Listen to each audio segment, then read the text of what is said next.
In the early 20th century, developers and white citizens associations in Washington, D.C. used racially restrictive covenants to prevent Black residents and, in some cases, other groups from buying or even leasing property.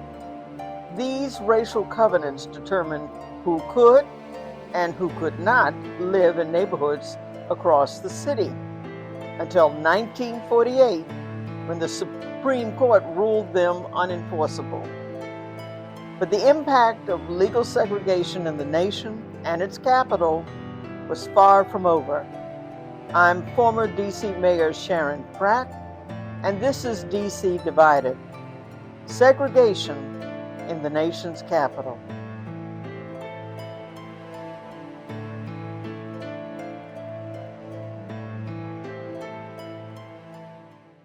In 1945, as World War II was drawing to a close, Charles Hamilton Houston and other NAACP-affiliated attorneys across the country found themselves back in court again and again, attacking covenants in cases that would eventually make it all the way up to the U.S. Supreme Court 3 years later in 1948 as part of the landmark Shelley v. Kramer decision.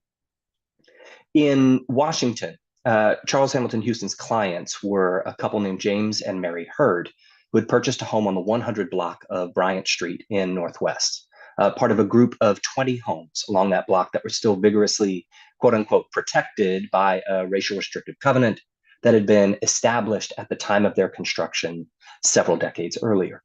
3 other African-American families would purchase homes on the block in the following months and would soon find themselves in court alongside the Hurds. And it was these cases, along with others from Detroit and St. Louis, that would ultimately force the U.S. Supreme Court to wrestle again with the future place of covenants in American cities, really taking up the question of covenants' legitimacy for the first time in more than 2 decades, since the 1920s. Restrictive covenants were a critical friction point and site of injustice for many African-American communities, especially in D.C., in the immediate post-World War II period and during the war itself.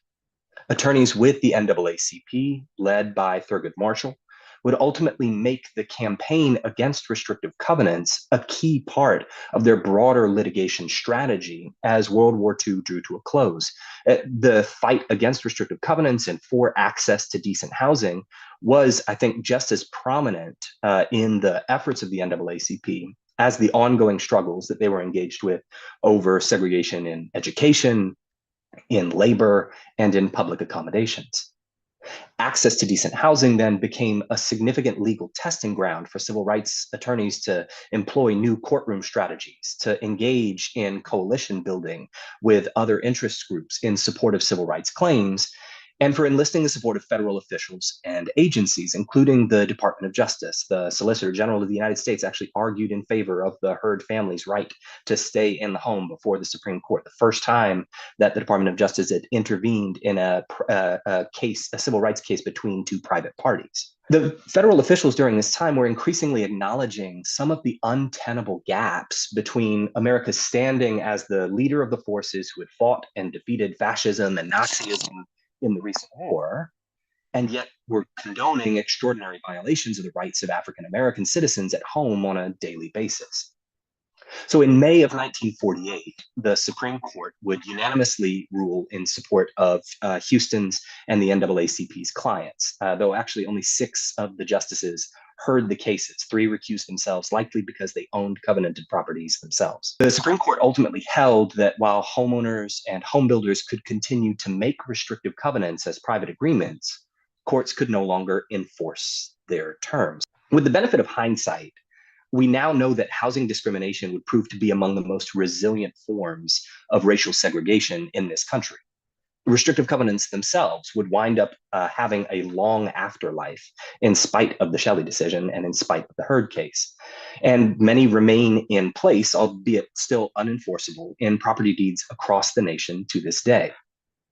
But what I think we shouldn't lose sight of is that at the time, that outcome wasn't certain. The Supreme Court's decision prompted very real hope among civil rights activists in DC and elsewhere. Thurgood Marshall would declare that it, quote, is obvious that no greater blow to date has been made against the pattern of segregation existing in the United States. And even outside of public pronouncements, in private, he would write of his conviction that the Shelley decision meant that, quote, ghettos will be broken. This kind of hope, I think, may be hard for us to reconcile now with what we know of housing discrimination and inequality that persists to today. But it is a critical part of the legacy of the campaign against restrictive covenants in DC.